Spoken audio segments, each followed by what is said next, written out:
Hello everyone, आप लोग का बहुत बहुत स्वागत है स्टडी पॉइंट यूट्यूब चैनल पर। I welcome you all to study point. और इस पर्टिकुलर वीडियो सेशन में हम लोग जीके और साइंस के कुछ बहुत ही इंपॉर्टेंट 25 क्वेश्चन को डिस्कस करेंगे, जो कि आपके आने वाले एग्जाम के लिए बहुत ही ज़्यादा इंपॉर्टेंट है। ठीक है, डिस्कशन को स्टार्ट करने से पहले वीडियो को आप लोग लाइक कर दें और इसको ज़्यादा से ज़्यादा अपने फ्रेंड सर्कल में शेयर कर दीजिएगा। देखिए 24 तक के क्वेश्चन के आंसर मैं आपको बता दूंगी। लास्ट का एक बहुत ही इंपॉर्टेंट क्वेश्चन मैं आपसे पूछूंगी, जिसका आंसर आपको कमेंट बॉक्स में प्रोवाइड करना होगा। ठीक है, और उस क्वेश्चन से रिलेटेड आपको सभी फैक्ट्स भी कमेंट सेक्शन में आपको देने होंगे, अगर आपको आते हैं तो चलिए हम लोग आज का डिस्कशन स्टार्ट करते हैं। वीडियो को आप लोग शेयर ज़रूर कीजिएगा, और अगर आप किसी भी क्वेश्चन का आंसर आता है तो आप उसको आंसर कर सकते हैं। देखिए इसमें से कुछ क्वेश्चंस ऐसे हैं जो कि पहले चैनल पर अपलोड हो चुके हैं। इसके अलावा इसमें कुछ एडिशनल क्वेश्चन को इसमें इंक्लूड किया गया है। पहला क्वेश्चन है, वायरस होते हैं क्या ये एक कोशिकीय होते हैं, अकोशिकीय होते हैं, बहुकोशिकीय होते हैं, या इनमें से कोई नहीं। तो देखिए जो वायरस होते हैं, जो कि एक प्रकार के स्मॉल इन्फेक्शियस एजेंट होते हैं, जो अपने आप को रेप्लिकेट करते हैं। रेप्लिकेट मतलब अपने आप को कॉपी करते हैं, कहाँ पर? Inside the living cell of organism. तो आपको बताना है कि वायरस क्या होते हैं। तो ये होते हैं क्या? ये होते हैं अकोशिकीय। ठीक है, बात की जाए वायरस की तो इसकी खोज 1892 में 1892 में सबसे पहले किसने की थी? ये की थी डेमेट्री इवोनोवस्की ने। ठीक है, इवोनोवस्की ने की थी। ये आपको याद कर लेना। देखिए ये क्वेश्चन एग्जाम में कई बार पूछा जाता है, क्वेश्चन बहुत ही ज़्यादा इंपॉर्टेंट है। नेक्स्ट क्वेश्चन पर आते हैं हम लोग। क्वेश्चन है, हीमोफीलिया रोग किसका उदाहरण है? देखिए इस क्वेश्चन मैंने आपको एक फैक्ट नहीं बताया। देखिए जो वायरस होते हैं ना, ये जो है प्लांट को भी इन्फेक्ट कर सकते हैं, एनिमल को भी कर सकते हैं, यहाँ तक कि ये बैक्टीरिया को भी इन्फेक्ट कर सकते हैं। तो इसमें आपको याद कर लेना है, ये होते हैं अकोशिकीय। नेक्स्ट क्वेश्चन पर आते हैं हम लोग। क्वेश्चन है, हीमोफीलिया रोग किसका उदाहरण है? चार ऑप्शन आपके सामने दिया हुआ है। अनुवांशिक है, संक्रामक है, या व्यवसाय संबंधी रोग है। तो इस क्वेश्चन का करेक्ट आंसर हो जाएगा, ये होता है आनुवांशिक रोग। ठीक है, आनुवांशिक रोग होता है। देखिए हीमोफीलिया ये 3 प्रकार के होते हैं। एक होता है haemophilia A, haemophilia B, haemophilia C. जिसमें से हीमोफीलिया को हम लोग एक नाम और से जानते हैं, वो है क्रिसमस डिजीज़। ठीक है, क्रिसमस डिजीज़। ठीक, और ये जेनेटिक डिसऑर्डर होता है। ठीक है, इसमें ब्लड की क्लॉटिंग जो है रुक जाती है, ये आपको ध्यान रखना है। नेक्स्ट क्वेश्चन पर आते हैं हम लोग। देखिए ब्लड क्लॉटिंग रुक जाती है मतलब जो रक्त का थक्का है वो बनता नहीं है, इससे इंसान की डेथ भी हो सकती है। नेक्स्ट क्वेश्चन पर आते हैं हम लोग। क्वेश्चन है, कालाजार रोग निम्न में से किसके काटने से होता है? देखिए साइंस के क्वेश्चन का लेवल ये मीडियम है, ना बहुत ही ज़्यादा लो रखा गया ना ही हाई। देखिए जैसे जैसे वीडियो अपलोड होते जाएंगे क्वेश्चन के लेवल को भी बढ़ा दिया जाएगा, क्योंकि क्वेश्चन जो अब पूछे जाएंगे वो थोड़ा ट्रिकी होंगे, क्योंकि कंपटीशन बहुत ही ज़्यादा बढ़ गया है। कालाजार रोग निम्न में से किसके काटने से होता है?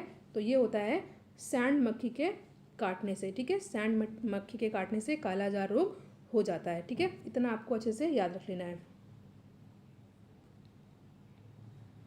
मनुष्य के शरीर में प्लाज्मोडियम कहाँ हमला करता है? ठीक है, चार ऑप्शन आपके सामने दिया हुआ है, और इस क्वेश्चन का करेक्ट आंसर होगा यकृत कोशिकाओं पर। यकृत कोशिकाओं पर मनुष्य के शरीर में प्लाज्मोडियम हमला करता है। ऑप्शन ए हो जाएगा हमारा करेक्ट आंसर। ठीक है, बेसिकली ये रेड ब्लड सेल को अटैक करता है, इतना आपको ध्यान देना है।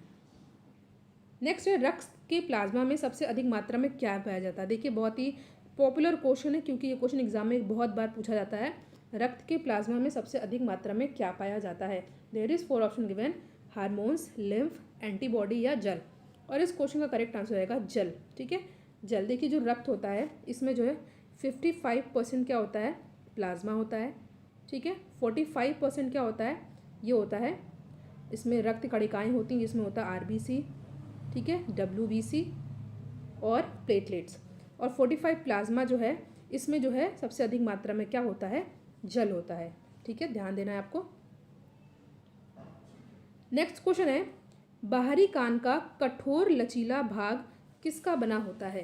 देयर इज 4 ऑप्शन गिवन, और ये थोड़ा ट्रिकी क्वेश्चन है, और इसका आंसर हो जाएगा उपास्थि से बना होता है। ठीक है, सबसे पहले आपको ये पता होना चाहिए, जो मनुष्य का कान होता है, एक कान में 3 हड्डियाँ पाई जाती हैं। तो टोटल मनुष्य के शरीर में जो कान होता है उसमें 6 हड्डियाँ होंगी, जिसमें से ये भी क्वेश्चन पूछा जाता है कि मनुष्य के शरीर की सबसे छोटी हड्डी कौन है और ये कहाँ पाई जाती है? तो ये नाम है आपका स्टेपीज, और ये कान में ही पाई जाती है। तो आपको ये ध्यान रखना है। प्रश्न है, शरीर में सबसे अधिक मात्रा या सबसे अधिक पाया जाने वाला, मात्रा नहीं होगा, सबसे अधिक पाया जाने वाला ऊतक टिश्यू कौन सा है? चार ऑप्शन आपके सामने दिया हुआ है, संयोजी ऊतक, उपकला ऊतक, पेशीय ऊतक या तंत्रिका ऊतक। और इस क्वेश्चन का करेक्ट आंसर हो जाएगा संयोजी ऊतक। ठीक है, ऊतक या टिश्यू होते क्या हैं, ये एक अंग को दूसरे अंग से जोड़ने का काम करते हैं। इसे जो अंग होते हैं, पार्ट्स होते हैं, बॉडी पार्ट्स होते हैं, वो अपने स्थान पर बरकरार रहते हैं। ठीक है, और ऊतकों का अध्ययन क्या कहलाता है, तो ऊतकों का अध्ययन कहलाता है हिस्टोलॉजी। बहुत बार एग्जाम में पूछा गया प्रश्न है ये। मनुष्य शरीर का सबसे बड़ा अंग कौन सा है, मनुष्य शरीर का सबसे बड़ा अंग कौन सा है, यकृत में कंफ्यूज मत होइएगा, मैं आपको बताऊंगी अभी क्या है। वैसे इसका आंसर हो जाएगा त्वचा। Option C is our correct answer. देखिए, अगर आपसे क्वेश्चन पूछा जाए कि मनुष्य के शरीर की सबसे बड़ी ग्रंथि कौन सी है, तो ये होती है यकृत। और अगर आपसे पूछा जाए मनुष्य शरीर की सबसे बड़ी अंतःस्रावी ग्रंथि कौन सी होती है, तो ये होता है थायराइड। कन्फ्यूज बिल्कुल मत होइएगा। अंग की बात की जाए तो ये हो जाएगा त्वचा। वीडियो को आप लोग लाइक ज़रूर कीजिएगा, अपने फ्रेंड सर्कल में शेयर ज़रूर कीजिएगा। और लास्ट में जो इंपॉर्टेंट क्वेश्चन मैं पूछे जा रही हूँ, वो आपको वो क्वेश्चन का आंसर भी देना है। अगर आपको क्वेश्चन से रिलेटेड कोई भी कन्फ्यूजन हो तो उसको आप कमेंट सेक्शन में पूछ सकते हैं। किस हार्मोन को लड़ो या उड़ो हार्मोन कहा जाता है, तो ये है क्या, ये है बी, यानी कि एड्रीनालीन हार्मोन। ठीक है, इसलिए ऑप्शन बी हो जाएगा हमारा करेक्ट आंसर। इसको एक नाम और से जानते हैं, वो है इमरजेंसी हार्मोन। इमरजेंसी हार्मोन को लड़ो या उड़ो, या एड्रीनालिन को हम लोग लड़ो या उड़ो हार्मोन कहते हैं। 10वां प्रश्न आपके सामने, निम्नलिखित में से कौन सा जंतु श्वसन करता है परंतु उसमें श्वसन अंग नहीं होता है। ठीक है, चार ऑप्शन आपके सामने दिया हुआ, कॉकरोच, मेढक, केचुआ या सांप। तो इस क्वेश्चन का करेक्ट आंसर हो जाएगा केचुआ। केचुआ, तो आपको पता होगा कि फार्मर यानी किसान का मित्र कौन होता है, ये होता है केचुआ। और इसमें जो है आपको ध्यान रखना है, इसमें जो है श्वसन तो करता है परंतु इसमें श्वसन अंग नहीं, त्वचा से करता है ये। ठीक है, और एक चीज़ आपको ध्यान देना है, श्वसन करता है पर रक्त नहीं होता है, वो कौन है, ये है हाइड्रा। ये श्वसन करता है बट इसमें रक्त नहीं पाया जाता है, ये है हाइड्रा। और जिसमें श्वसन अंग नहीं होते वो होता है केचुआ। केचुआ को हम लोग फार्मर का फ्रेंड भी कहते हैं। और बात की जाए कॉकरोच की और मेढक की, तो आपको पता है कि सबसे ज़्यादा चैम्बर किस में पाया जाता है, तो ये होता है कॉकरोच। इतना आपको ध्यान देना है। नेक्स्ट क्वेश्चन है, प्रतिजैविक औषधि पेनिसिलिन किससे प्राप्त की जाती है। आपके सामने चार ऑप्शन है, फंगस, विषाणु, पुष्पित पौधे या बैक्टीरिया। और इस क्वेश्चन का करेक्ट आंसर हो जाएगा फंगस। ठीक है, जो प्रतिजैविक औषधि पेनिसिलिन है ये फंगस से प्राप्त होती है और अलेक्जेंडर फ्लेमिंग ने इसकी खोज की थी। ठीक है, that is why option A is our correct answer. अगले क्वेश्चन पर आते हैं, घरेलू मक्खी के लार्वा को क्या कहा जाता है, तो घरेलू मक्खी के लार्वा को हम लोग मैंगोट कहते हैं। और जो मेढक का लार्वा होता है उसको हम लोग टेडपोल कहते हैं। और जो बटरफ्लाई का लार्वा होता है उसको हम लोग कैटरपिलर भी कहते हैं। ठीक है, इतनी चीज़ें आपको इस क्वेश्चन से याद कर लेनी है। नेक्स्ट क्वेश्चन है, राइबोसोम किससे बने होते हैं। ठीक है, आपसे क्वेश्चन पूछा जाता है कि आरएनए और डीएनए का फुल फॉर्म बताइए, तो आपको याद रख लेना है डीएनए का फुल फॉर्म क्या होता है। डीएनए का फुल फॉर्म होता है डीऑक्सी न्यूक्लियाइक एसिड, और आरएनए का होता है राइबो न्यूक्लियाइक एसिड। ये आपको याद कर लेना है।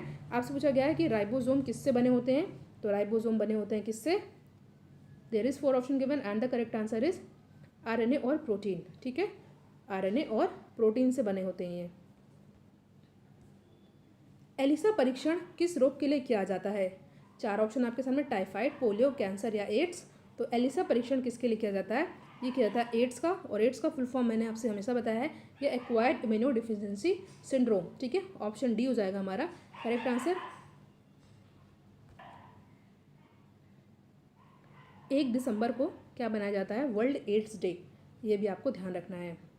15वां क्वेश्चन है, पनीर बनाने में किस किण्वक का प्रयोग किया जाता है, रेनिन, पेप्सिन, ट्रिप्सिन या amylase. And the correct answer of this question is rennin. ठीक है, बहुत इंपॉर्टेंट क्वेश्चन है, पनीर बनाने में रेनिन किण्वक का प्रयोग किया जाता है। नेक्स्ट क्वेश्चन है, हाइड्रोफोबिया बीमारी किसका टीका लगाया जाता है। हाइड्रोफोबिया जब बीमारी हो जाती है तो इसमें किसका टीका लगाया जाता है। चार ऑप्शन आपके सामने दिया हुआ है, ये है रेबीज़। ठीक है, जब किसी इंसान को पागल कुत्ता काट लेता है तो ये बीमारी हो जाती है, तो इसके लिए रेबीज़ का टीका लगाया जाता है। ठीक है, लुई पास्चर ने रेबीज़ के टीके की खोज की थी, ये भी आपको ध्यान रखना है, लुई पास्चर ने। निम्नलिखित में से आंखों के किस दोष को दूर नहीं किया जा सकता। देखिए, मायोपिया, हाइपरमेट्रोपिया, इस रोग को दूर किया जा सकता है। वर्णांधता, ये जेनेटिक होती है, इसकी बीमारी का कोई इलाज नहीं है। ठीक है, मायोपिया को हम लोग निकट दृष्टि दोष कहते हैं और अवतल लेंस का यूज़ करके इस बीमारी को दूर किया जा सकता है। और जो हाइपरमेट्रोपिया होता है इसको हम लोग दूर दृष्टि दोष कहते हैं, इसको उत्तल लेंस का यूज़ करके इस बीमारी को दूर किया जा सकता है। और वर्णांधता का कोई इलाज नहीं है। क्वेश्चन है मानव शरीर में कितनी अधिकता से हृदयघात होता है। हृदयघात को हम लोग हार्ट अटैक भी कहते हैं। तो किसकी अधिकता से, आसान क्वेश्चन है, कोलेस्ट्रॉल। जब मनुष्य के शरीर में कोलेस्ट्रॉल की अधिकता हो जाती है उसके हार्ट में तो हृदयघात होता है, यानी कि हार्ट अटैक होता है। ब्लड का सर्कुलेशन रुक जाता है जब कोलेस्ट्रॉल बढ़ जाता है, ठीक है। ब्लड प्रेशर भी इससे हाई हो जाता है। ध्यान रखिएगा, जब इसमें कोलेस्ट्रॉल अधिक हो जाता है तो ब्लड का सर्कुलेशन रुक जाता है, ब्लड प्रेशर बढ़ जाता है और हार्ट अटैक होने के चांसेस बढ़ जाते हैं।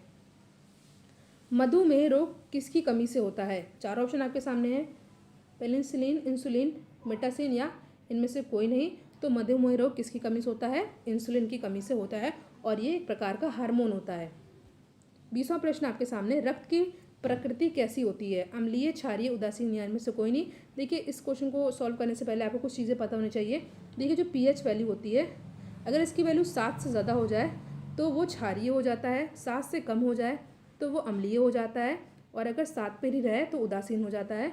और रक्त की pH वैल्यू होती है 7.4, यानी कि 7 से ज़्यादा है तो ये क्या हो जाएगा आपका क्षारीय, ठीक है। ऐसे आपको इस क्वेश्चन को सॉल्व करना है। तो 20वें क्वेश्चन का सही आंसर हो जाएगा क्षारीय, ठीक है। पाचन क्रिया में प्रोटीन निम्नलिखित में से किस पदार्थ में बदल जाती है। तो ये बदल जाती है किस में, ये बदल जाती है किस में। 4 ऑप्शन आपके सामने दिया हुआ है, तो ऑप्शन आपका सी हो जाएगा करेक्ट आंसर, अमीनो अम्ल, ठीक है। पाचन क्रिया में प्रोटीन निम्नलिखित में से किस पदार्थ में बदल जाता है, अमीनो अम्ल में बदल जाता है। That is Y option C is our correct answer. 22वां प्रश्न है, हरे पौधों को कुल कितने पोषक तत्व की आवश्यकता होती है। There is 4 option given and the correct answer is 17, ठीक है। हरे पौधों को कुल कितने पोषक तत्वों की आवश्यकता होती है, 17 पोषक तत्वों की आवश्यकता होती है। कोशिका सिद्धांत का प्रतिपादन किसने किया था। कोशिका सिद्धांत का प्रतिपादन किया था किन्होंने, स्लाइडेन स्वान ने। ऑप्शन सी हो जाएगा हमारा करेक्ट आंसर। और कोशिका की खोज किसने की थी, कोशिका की खोज की थी रॉबर्ट हुक ने। ये आपको ध्यान देना है। क्वेश्चन में दूध में उपस्थित कौन सा प्रोटीन पाया जाता है, थाइमिन, कैसीन, इंसुलिन या एब्लियम। तो इस क्वेश्चन का करेक्ट आंसर होगा दूध में जो उपस्थित प्रोटीन होता है उसको हम लोग कहते हैं कैसीन। ऑप्शन बी हो जाएगा हमारा करेक्ट आंसर। मैंने आपसे कहा था कि लास्ट में आपसे एक क्वेश्चन पूछूंगी जिसका आंसर आपको कमेंट बॉक्स में देना है। तो ये क्वेश्चन है आपके सामने, जीएसटी समिति के प्रथम अध्यक्ष कौन थे। 4 ऑप्शन आपके सामने दिया, अरुण जेटली, पीयूष गोयल, निर्मला सीतारमण या नरेंद्र मोदी। इसका आंसर आप कमेंट बॉक्स में दीजिए। प्लस आपको ये भी बताना है कि जीएसटी भारत में लागू कब हुआ था और इससे रिलेटेड आपको सारे फैक्ट बताने हैं। एक चीज़ मैं आपको बता दे रही हूँ, जीएसटी का फुल फॉर्म होता है गुड एंड सर्विस टैक्स, वस्तु एवं सेवा कर हिंदी में बोला जाएगा और ये एक प्रकार का इनडायरेक्ट टैक्स है, ठीक है।